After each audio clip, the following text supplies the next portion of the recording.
करो। हाँ sir. Sir supreme court का जैसा आदेश है कि बच्चियों को जो है विद्यालय में सैनिटरी पैड उपलब्ध कराना अनिवार्य है, तो क्या यहाँ से वितरण किया गया है स्वास्थ्य विभाग? नहीं, अभी वितरण नहीं हुआ। ये कब से प्रक्रिया सर नहीं चल रही है जो अब तक विद्यालयों में वितरण नहीं किया गया है? ये कितने दिनों से या कितने सालों से? तो इसके पहले की तो हम स्थिति नहीं बताएंगे, लेकिन इस बार सभी वितरित नहीं हुआ। ये सर कब से वितरण नहीं हुआ है? कितने महीने कितने साल? अच्छा, तो हम संबंधित लोगों से भी पता करके फिर आपको बताएंगे कब से नहीं हुआ है, कितना दिन। अभी लेकिन अभी फिलहाल मतलब 1 महीने के अंदर वितरित नहीं। सर ऐसा तो सरकार का नियम है और जो सुप्रीम कोर्ट का आदेश है, आदेश का तो पालन होना चाहिए ना सर? बिल्कुल बिल्कुल। नहीं सर, सरकार की भी मंशा थी कि जो विद्यालय में पढ़ने वाली बच्चियां हैं उनको भी वितरण किया जाना है, उनको दिया जाना है। तो इस तरह की प्रक्रिया अगर चल रही थी तो अब तक क्यों नहीं वितरण हुआ? क्या बारे में हम जो संबंधित लोग हमसे पता करके आपको बताते हैं। सर आपकी RBSK की टीम लगातार रोज प्रत्येक विद्यालयों में उनको जाना है, बच्चे और बच्चियों को चेकअप भी करना है, रूटीन चेकअप करना है, दवाएं देनी है, इंजेक्शन वगैरह लगाना है, टीका लगाना है। क्या रोज कितने विद्यालय में RBSK की टीम पूरे जनपद में भ्रमण करती है? टीके नहीं लगाना है उनको, उनका हेल्थ चेकअप करना है, जैसे कि मान लीजिए आँख, नाक, कान, खून की कमी, खांसी, बुखार, हार्ट की बीमारी है। तो जांच तो साल में केवल 1 ही बार स्कूल में जाना है, बराबर नहीं जाना है। लेकिन गाड़ी की जो व्यवस्था आजकल मैंने नहीं है, इसीलिए टीम नहीं जा पा रही है। कुछ जगह जा रही है, कुछ लेकिन सुचारू रूप से 100% नहीं चल रहा। तो सर ये गाड़ी कब से नहीं जा रही है? गाड़ी जुलाई से नहीं जा रही है। जुलाई से नहीं जा रही है। तो ये जुलाई से और अब तक जो है यह RBSK की टीम जो काम कार्य में बाधा है सर। काम 50% हो रहा है, 50%। तो क्या सर ये माना जाए कि जो टेंडर प्रक्रिया में है, जल्दी होगी। तो क्या सर सरकार की जो योजना है इस पे कहीं न कहीं स्वास्थ्य विभाग फिसडी साबित हो रहा है सर? मैंने टेंडर की प्रक्रिया चल रही है, जल्दी होगा। सबसे संबंधित लोगों से बातचीत हुई है, टेंडर जल्दी हो जाएगा। लेकिन जब स्वास्थ्य विभाग के जो RBSK की टीम है उनसे जब बात की जा रही है तो वो कह रहे हैं कि प्रति माह हम लोग जो है जा रहे हैं, निरीक्षण कर रहे हैं, वहाँ पे जो उनका जांच की प्रक्रिया है वो जांच की जा रही है। तो ऐसे सर आप कह रहे हैं कि गाड़ी नहीं है और वो लोग बता रहे हैं कि जांच चल रही है। आखिर ये जांच कैसे हो रही है? टीम कब कैसे जा रही है सर? अपने साधन से जाती है टीम, अपने व्यक्तिगत साधन से, मोटरसाइकिल, स्कूटर जो उसी से जाते हैं लोग। ठीक है, जाके करते हैं। यानी लास्ट जो जांच टीम गई थी वो जुलाई में गई थी? नहीं, जांच टीम तो जा ही रही है। मैंने गाड़ी के द्वारा जुलाई तक, मैंने गाड़ी जुलाई तक चला। निजी साधनों से जा रहे हैं क्या? साधनों से जा रहे हैं, यानी जो सरकारी गाड़ी है। हाँ। मैं शिक्षिका हूँ, जूनियर हाई स्कूल का। अभी मैम एक निर्देश है, कोर्ट का निर्देश आया है कि जो विद्यालयों में जो बच्चियां हैं उनके लिए सैनिटरी पैड वितरण किया जाए।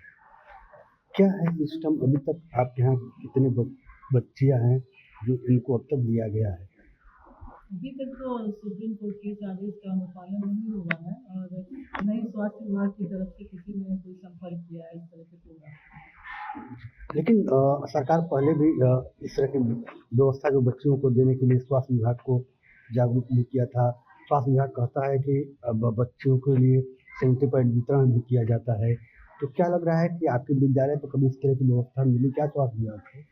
देखिए, कार्यक्रम तो ये स्वागत योग्य है कि बच्चियों की सुरक्षा के लिए इस तरह के अभियान चलाए जा रहे हैं और सुप्रीम कोर्ट का निर्देश आ रहा है। लेकिन अभी तक जब से मैं सेवा में हूँ, अभी तक इस तरह के कार्यक्रम के लिए स्वास्थ्य विभाग ने कोई संपर्क नहीं किया। तो ये आप यहाँ पे इस विद्यालय पे कब से हम मौजूद हैं, कितने सालों से?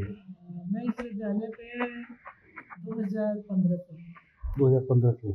लेकिन अभी तक इस तरह की कोई व्यवस्था स्वास्थ्य विभाग से नहीं मिली? नहीं, अभी तक इस तरह की कोई सुविधा स्वास्थ्य विभाग से नहीं है। जिस तरह से सुप्रीम कोर्ट का जो निर्देश है इसको आप किस नज़र से देखती हैं? कितनी अगर स्वास्थ्य इस तरह की व्यवस्था अगर होती विद्यालयों में तो कितनी बेहतर व्यवस्था होती? जहाँ तक है कि बच्चियों की सुरक्षा और स्वास्थ्य सबसे प्रथम पहलू है और पहले दर्जे पे होना चाहिए और अभी भी लड़कियों को अवेयर करने की ज़रूरत है। बच्चियाँ अभी भी ऐसे परिवेश से आती हैं जहाँ पे उनके पास जागरूकता नहीं है। और ये जागरूकता न होने की वजह से बच्चियां बीमारियों की शिकार हो जाती हैं और एक अच्छा स्वस्थ जीवन नहीं जी पाती हैं। इस तरह की सुविधाएं यदि सरकार देती है और हर बच्ची को यदि ये मुहैया हो जाता है तो ये बच्चियों के स्वास्थ्य के लिए बहुत अच्छा है। आपकी स्कूल की तरफ से किया गया? हाँ जी, हम लोग अपने विद्यालय की तरफ से जो फर्स्ट एड होता है या मेडिकल किट वगैरह होता है तो उसके अंतर्गत हम लोग इस तरह की व्यवस्था अपने स्तर से करते हैं और जैसी आवश्यकता होती है बच्चियों को तो वैसे हम लोग प्रोवाइड करते हैं। लेकिन स्वास्थ्य विभाग जो है एक टीम बनाई है जो आरबीएस के कही जाती है। उनका काम यह है कि सभी विद्यालयों में जाना है, बच्चों का परीक्षण करना है। तो क्या इस तरह की व्यवस्था जो है आरबीएस की जो स्वास्थ्य विभाग की टीम है क्या आती है, इस तरह की कोई व्यवस्था या बच्चों की जांच होती है क्या आपके यहाँ? नहीं, कोई जांच नहीं होती है, इस तरह की कोई जांच की सुविधा नहीं है। अभी तक नहीं। एक बार अभी कोई टीम आई थी मुझे लग रहा है कि 2 साल पहले तो उसमें बच्चियों का टीकाकरण हुआ था। एक बार बस ऐसा हुआ है लेकिन इसके अलावा लेकिन जब से आप आई हैं 15 सालों में, 15 बस एक बार 2015 हुआ में, है। लेकिन ये तो प्रति माह जो है आरबीएस की टीम विद्यालयों में जाती है, दिखाया जाता है कि जा रही हैं, उनको दवाएं चाहे जो जो जांच की प्रक्रिया होती है वो की जाती है। तो क्या इस तरह की व्यवस्था है क्या आपके विद्यालय कुछ पे? भी नहीं है इस तरह से। और जो मैंने बताया वो बस 2-3 साल पहले टीटी के टीके लगाए गए थे, वो सारे बच्चों के लिए प्रोवाइड कराया गया था। और तो इस तरह से बच्चियों के स्वास्थ्य से संबंधित या उनके स्वच्छता से संबंधित कोई कार्यक्रम अब तक तो हम लोगों ने नहीं देखा है। अपने स्तर से हम लोग करते हैं क्योंकि हमें मालूम है हम लोग भी महिला हैं, जी। बच्चियों की सुरक्षा बहुत आवश्यक है और एक शिक्षिका होने के नाते भी दायित्व है कि हम लोग बच्चों को अच्छी जानकारी दें। और लड़कियों को कौन जागरूक करेगा? जी। घर और परिवेश तो उनका ऐसा है कि माता पिता इतने शिक्षित नहीं है कि वो बच्चों को बता सकें कि कैसे साफ सफाई रखनी है, कैसे स्वच्छता का ध्यान रखना है।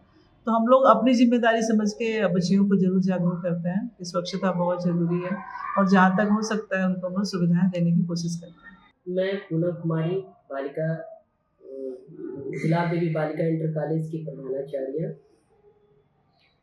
एक सुप्रीम कोर्ट का आदेश आया है कि चाहे सरकारी स्कूल हो चाहे निजी स्कूल हो, उसमें सभी बच्चियों को सैनिटरी पैड उपलब्ध कराना अनिवार्य है। तो क्या आपके यहाँ जो है ऐसी व्यवस्था अभी तक हुई है कि नहीं? ना, अभी तक तो ऐसी कोई बात नहीं है, कोई व्यवस्था नहीं है हमारे यहाँ। लेकिन स्वास्थ्य विभाग जो है यहाँ पे क्या इस तरह की कोई टीम लगाती है कि जांच करने के लिए, जैसे आरबीएस की टीम होती है, विद्यालयों में जाना, बच्चों का परीक्षण करना, तो क्या इस तरह की कोई व्यवस्था आपके यहाँ आती है स्वास्थ्य विभाग से जांच करने के लिए? या स्वास्थ्य विभाग आंगनवाड़ी से वही टिकिया वगैरह इंजेक्शन वगैरह वो कीड़े के लिए वो पेट में ये सब इसके लिए एक बार वो कैंप लगा था। कितने साल पहले? साल 1.5 साल पहले। अच्छा, क्या बच्चों को जो आपके यहाँ जो छात्राएं हैं इनको सैनिटरी पैड स्वास्थ्य विभाग से मिलता है क्या? ना, ये नहीं मिला। नहीं मिलता है। ना। लेकिन स्वास्थ्य विभाग तो कह रहा है कि जैसे हम लोग वितरण करते हैं, सैनिटरी पैड वितरण होता है बच्चियों को, या जांच टीम भी जाती है। ना, हमारे यहाँ नहीं। तो स्कूल अपने तरफ से प्रोवाइड कराता है बच्चियों को? हम अपनी तरफ से बच्चों को व्यवस्था क्या करेंगे, इतना तो नहीं कर पाएंगे। अब हमारा एडेड स्कूल है, इतना नहीं कर पाए, लेकिन जहाँ तक होता है कोशिश करते हैं, लेकिन उतना नहीं हम कर पाते। लेकिन स्वास्थ्य विभाग से कोई व्यवस्था नहीं मिलती? कोई व्यवस्था नहीं। तो आखिर मैम ये कहीं न कहीं एक तो बड़ी लापरवाही कही जाएगी ना स्वास्थ्य विभाग की, कि जो सरकार की जो मंशा है कि बच्चियों को जो पढ़ने में मदद करे, बेटी पढ़ाओ बेटी बचाओ का जो नारा भी दे रही है, तो उसमें इस स्वास्थ्य विभाग के द्वारा तो सैनिटरी पैड भी वितरण किया जाता है। स्वास्थ्य विभाग कह रहा है कि वितरण भी करते हैं। क्या लग रहा है किस तरह की जो व्यवस्था आपके यहाँ मिलती है क्या?